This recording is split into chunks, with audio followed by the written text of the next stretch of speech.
बिस्मिल्लाहिर्रहमानिर्रहीम अस्सलाम वालेकुम नाज़रीन। मैं हूं आपका मेज़बान दानिश अंसारी और आप देख रहे हैं मेरा YouTube channel Danish Ansari official. नाज़रीन आज हम बात करेंगे मलिक महबूब साहब से। आप सबके फेवरेट हैं, बिल्कुल एस्ट्रोलॉजर हैं। अस्सलाम वालेकुम मलिक साहब, कैसे हैं आप?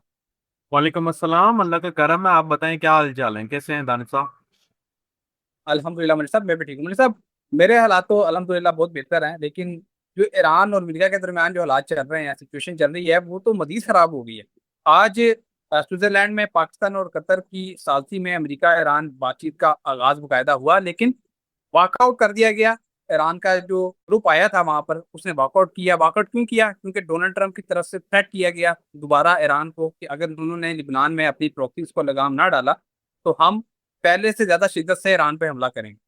अब डोनाल्ड ट्रंप ने ये जानबूझ के ट्वीट किया या उनसे गलती से हो गया, ये वो जानते हैं, क्योंकि पीस टॉक्स जब चल रही होती हैं तो इस तरह के ट्वीट अक्सर नहीं करने चाहिए। ये तो एक आम बंदा भी जानता है, कोई बच्चा भी जानता है। सर, आपने ये पटिशन की थी, बिल्कुल आपने कहा था कि ये मुदाकरात मुदाकरात खेल रहे हैं, इसका कोई नतीजा नहीं निकलना। और आपने कहा था ये टाइम गेनिंग टैक्टिक्स है, और इससे जो हम उम्मीदें वसा किए हुए हैं कि कोई नतीजा निकलेगा, ऐसा कुछ नहीं होगा। आप आगे मजीद क्या देख रहे हैं? देखें, अगर मैं ईरान का जायचा देखूं तो मुझे ऐसा लगता है कि ईरान कोई नए सरप्राइज की तैयारी में है। और मुझे जो महसूस हो रहा है कि with in couple of days अगर ये मुआहिदा चलता है, मतलब आज और कल, तो जो फाइनल राउंड होगा उसमें ईरान कोई सरप्राइज दे सकता है इनको। और सरप्राइज ऐसा होगा कि जो अमेरिका के लिए सरप्राइजिंग होगा। तो ऐसा लग रहा है कि समहाउ अब ईरान भी झुकने वाला नहीं है, और वो कभी झुका भी नहीं है। लेकिन अब जो एक उनके हाथ में मौका आ गया है, ये इनको बहुत ऊपर तक लेके जाएगा। मैं शायद अप्रैल से बोलते आ रहा हूँ कि जून में आप देखिएगा कि ईरान मिडिल ईस्ट का नया बादशाह होगा। वो क्यों बोल रहा हूँ? क्योंकि जो उनकी ट्रांजिट नेटल जुपिटर के ऊपर से हो रही है और वो जुपिटर को एक्टिवेट कर रही है, तो वो इनको बहुत फायदा देने वाली है। और अभी तो जुपिटर सिर्फ 4-5 डिग्री पे आया है, अभी तो आगे उसने बढ़ना है। और उसके साथ वीनस भी है, मर्क्यूरी भी है। तो ये सारी चीजें जब कंबाइन होंगी तो ईरान को आप ये नहीं बोल सकते कि ईरान जो है अब कोई छोटे मोटी धमकियों से डरने वाला है। इनफैक्ट अगर उनके साथ खुदा न खास्ता एक नए महाज की आगाज भी होता है, वो बिला झिझक इनकी ऐसी तैसी करने के लिए रेडी हुए हैं। तो कहने का मकसद ये है कि हमने बेशक, या अमेरिका ने, जो पूरी दुनिया ने बल्कि ईरान को अंडर एस्टिमेट किया था, लेकिन अब जो है पूरी दुनिया इनको ओवर एस्टिमेट के सिचुएशन में लेकर आ गई। और ओवर एस्टिमेट करना ही इनके लिए बेहतर है दुनिया के लिए, क्योंकि वो एक जिस कैटेगरी में आए हैं वहां पे लड़ना इतना आसान नहीं है। आसान नहीं है। और उनके जायचे में बहुत क्लियर नजर आता है कि जो कि उनके सामने आएगा वो बचेगा नहीं, वो समहाउ क्रश होके ही जाएगा। ओके मलिक साहब। अच्छा मलिक साहब, अभी आपने बात की कि ईरान जो है मिडिल ईस्ट का नया बादशाह होगा, और आपने ये पटिशन उस वक्त की थी जब किसी को इस बात पे यकीन नहीं था, क्योंकि ईरान एक कदरे कमजोर मुल्क समझा जा रहा था, और अमेरिका ऑब्वियस है, सब लोग जानते हैं, सुपर पावर है, उसके साथ जितने नेटो के ममालिक हैं वो भी साथ खड़े हुए हैं। लेकिन हमने देखा कि ईरान ने मिडिल ईस्ट का बादशाह बना, और आज उनकी बॉडी लैंग्वेज से भी हमें ये पता चल रहा है। लेकिन सर, कई दफा ऐसा होता है कि आप अमेरिका को सही तरह उसका अंदाजा नहीं लगा पाते, उसकी पावर का। उसका फिर नुकसान होता है, और कई ममालिक को नुकसान हुआ भी है।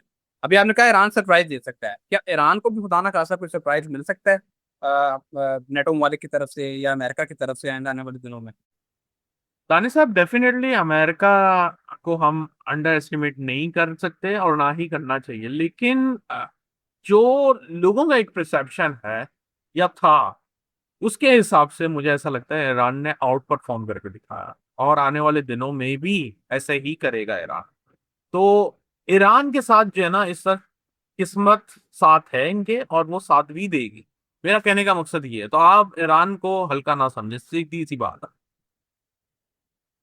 ओके मलिक साहब। अच्छा मलिक साहब, अभी रशिया की तरफ से कोई बाकायदा कोई अटैक नहीं किया गया यूक्रेन की जानिब, और रशिया खामोशी से बैठा हुआ है। पता नहीं वो किसी की प्लानिंग कर रहे हैं कि उन्होंने जवाब देनी है या कुछ और। इस हफ्ते में आप क्या सिचुएशन देख रहे हैं, जो आइंदा आने वाला हफ्ता है? क्या हालात नॉर्मल रहेंगे रशिया और यूक्रेन के दरमियान? दानिश साहब, मुझे ऐसा लगता है कि रशिया जवाब देगा। मैंने लास्ट टाइम भी आपको बताया था कि रशिया जवाब देगा, और नजर भी आता है। लेकिन आप अगर ये बोल रहे हैं ना इस वीक या नेक्स्ट वीक, मुझे ऐसा लगता है कि वो एक नॉर्मल रिटेलिएशन के ही सिनेरियो नजर आए हैं। इस वीक और नेक्स्ट वीक कोई बहुत मेजर जंग नजर नहीं आ सी मुझे। ओके मलिक साहब। अच्छा मलिक साहब, पाकिस्तान के हवाले से बात करें तो डिफेंस मिनिस्टर ख्वाजा आसिफ ने कहा है कि अफगानिस्तान भी भारत के साथ मिलकर पाकिस्तान की ज़मीन पर दहशतगर्दी को फरोग दे रहा है। इनके खिलाफ फैसला कुन कार्रवाई का वक्त आ गया है। सर, ख्वाजा आसिफ साहब ने पहले भी इस तरह की बात की है कि फैसला कुन कार्रवाई का वक्त आ गया है, और स्ट्राइक्स भी की अफगानिस्तान के खिलाफ। तेहरान पे हमला किया गया और बड़े पैमाने पे हमला किया गया, और कई दहशतगर्दों को जहन्नम भी हासिल किया गया। इस मरतबा क्या देख रहे हैं? क्या इस मरतबा पाकिस्तान दोबारा उससे बड़ा हमला करेगा जो पहले किया था, या फिर छोटे मोटे जो टारगेट्स हैं उनको निशाना बनाएगा? मुझे तो छोटे मोटे टारगेट लग रहे हैं अभी, बड़े हमले के मुझे पूरी दुनिया में कोई आसार नहीं दिख रहे। इन शॉर्ट बात यह है, क्योंकि अल्लाह रहम करे, अल्लाह कभी ना करे, ये जो टाइम शुरू हो चुका है ना, यहाँ पे प्रोटेस्ट नजर आते हैं और कुदरती आफात का टाइम नजर आ रहा है। तो आप कोई मेजर स्ट्राइक्स नजर नहीं, उसको नहीं एंटिसिपेट करें। सिर्फ और सिर्फ कुदरती आफात और प्रोटेस्ट ये आपको पूरी दुनिया में नजर आएंगे। ओके मलिक साहब। अच्छा मलिक साहब, कुछ सिचुएशन बता दें अगले वीक में, मंडे से लेके अगले संडे तक स्टॉक मार्केट की क्या सिचुएशन रहेगी, सिल्वर की और गोल्ड की क्या सिचुएशन आप देख रहे हैं? इसमें इन्वेस्ट जी, करना सही रहेगा? मुझे लगता है अभी कहीं पे भी इन्वेस्ट नहीं करें। बहुत ज्यादा जो है मार्केट अप एंड डाउन वाली सिचुएशन में रहेगी और कोई क्लियर डायरेक्शन नहीं होगी। तो मुझे नहीं दिखता ऐसा कुछ मेजर। मलिक साहब, कुछ पॉलिटिकल सिनेरियो पे भी बात कर लेते हैं। अ, अली मोहम्मद खान ने एक बड़ा अहम बयान दिया है। उन्होंने कहा है कि हमने तय किया है कि मुसल्लह अफवाज और अदलिया पर तनकीद नहीं करेंगे। सर, आज से चंद रोज पहले पीटीआई से डील की बातें हो रही थी कि हुकूमत भी तैयार हो गई थी बातचीत करने के लिए, पीटीआई भी तैयार हो गई थी, और आज पीटीआई की तरफ से इस तरह का बयान आना, इसका मतलब ये है कि खिचड़ी पकना शुरू हो गई है, और मुमकिन है कि कोई नतीजा भी निकल आए, क्योंकि दोनों तरफ से दोनों पार्टीज राजी हो गई हैं मुज़ाकरात के लिए। आप क्या देख रहे हैं? क्या वाकई कोई नतीजा निकलेगा? जायचा क्या बताता है? देखिए, मुझे ये नहीं पता कि वो नतीजा निकलेगा नहीं निकलेगा, लेकिन मुझे इतना जरूर पता है कि पीटीआई के बड़े कारकुन इस साल में रिहा होने वाले हैं। वो आपको नजर आएगा। तो इसका मतलब यही है कि डेफिनेटली दोनों तरफ से हाथ मिलाए जाएंगे तभी ये मामला आगे बढ़ेंगे। और मैं आपको बहुत अरसे से बोलता आ रहा हूँ कि ये जब तक बैठ के इन चीजों को नहीं हल करेंगे ये आगे बढ़ेगी नहीं बात, क्योंकि खान साहब नहीं है बाहर और जो पार्टी है वो आपके सामने है। ओके मलिक साहब। अच्छा मलिक साहब, ये आपने अभी प्रेडिक्शन की और मैं खबर आपका शेयर मैंने अभी नहीं की थी, ये कर देता हूँ।